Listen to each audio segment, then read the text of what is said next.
दी भई ओम साई काल का सभी को जय माता दी गुरु माँ। मैं जय माँ भद्रकाली कालका माँ की बेटी बिलंदपुर दरबार से। कैसे हो भाई सभी बच्चों? महामाई जगदम्बे जगत जननी सब पर कृपा दृष्टि बनाए रखे, सबके घरों में फेरा लगाती रहे। तो आज मैं आई हूँ भाई अपने कुछ सवालों के साथ। कमेंट में आप लोगों ने उनके थोड़े जवाब देने हैं।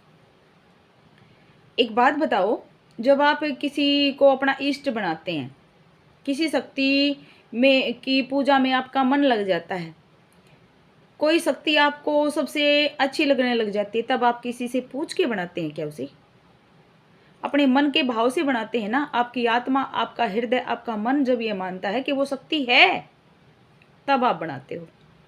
जब ये आप पर कोई संकट आता है, कोई मुसीबत आती है, कोई कठिनाई आती है, तो वो शक्ति भी दिखाती है कि मैं हूं, आपकी बाधाएं दूर करके।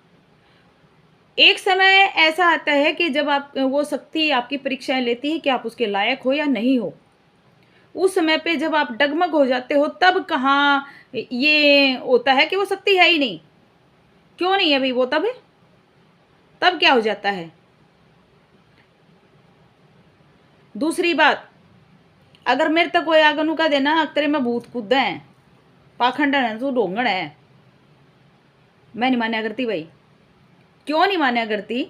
क्योंकि मन ने अपने इष्ट पे, अपनी माँ भद्रकाली पे भरोसा है, प्रॉपर भरोसा है। भाई तू है ना, दुनिया भोको तो भोक्या जाओ, भूत को तो कहो, लेकिन मन ने पता है तू है, तो मेरे लिए तू ही है।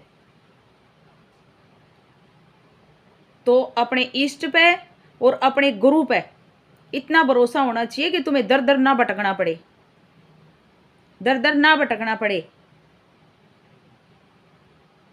पक्का भरोसा, पक्का विश्वास रखोगे तो ही हो सकता है। और कहां से गुरुओं की गलती आ जाती है? गुरु धारण तुम करके चले जाते हो, माला तक तुम निकालते नहीं, गुरु की गलती कहां से होती है? अरे वो शक्तियां हैं, अगर उनको शक्ति मान कर पूजा तो वो शक्ति ही है। लेकिन उनको अजमाने में लगे ना कि तू है तो नू हो जाना चाहिए था, तू है तो इतनी नू हो जाना चाहिए था, तो फिर उन तो बड़ी भूतनी भी कोई नहीं होती, उनसे बड़े प्रेत भी कोई नहीं होते। ठीक है। और रही बात भई हमारे बिलंदपुर दरबार की, जो मैंने दिखागा मैं वही बताऊंगी, झूठ ढोंग मैं बिल्कुल भी ना बताऊं। जो मैंने दिखागा वो बताऊंगी। और दूसरी बात भाई, जब एक चैलेंज तुम करके जाते हो कि तू है, तो मैं तेरे दरबार में आने लग रहा हूं और मैंने तू दिखाइए कि तू है, और वो तुम्हें एहसास कराती है, दिखाती आती है कि मैं हूं, फिर भी तुम्हारा विश्वास कहाँ है भाई? अगर प्रेत है, अगर भूत हैं, अगर बाधाएं हैं, तो फिर मतलब वो तुम्हारी कुलदेवी से ऊपर हो गए। इसका मतलब वो चीजें तुम्हारी कुलदेवी से ऊपर होगी, वो तुम्हारे शरीर के ऊपर वहां खेल रही हैं। वहां तो कोई भक्त नहीं बैठा, वहां एक आदि शक्ति, एक प्रचंड शक्ति बैठी है, वो खेल रही हैं। तो अपने इष्ट पर, अपने गुरु पर जो इंसान भरोसा नहीं करता है, वो ऐसे ही भटकता है, ऐसे ही भटकता है।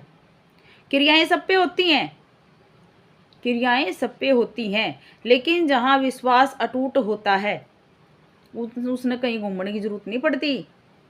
जहां विश्वास अटूट होता है तो सारा मेरे हिसाब से तो भाई मतलब जो कुछ भी है वो विश्वास का है। तो आप बच्चे बताना कि विश्वास करके ही तो भक्ति करी जाती होगी या नहीं?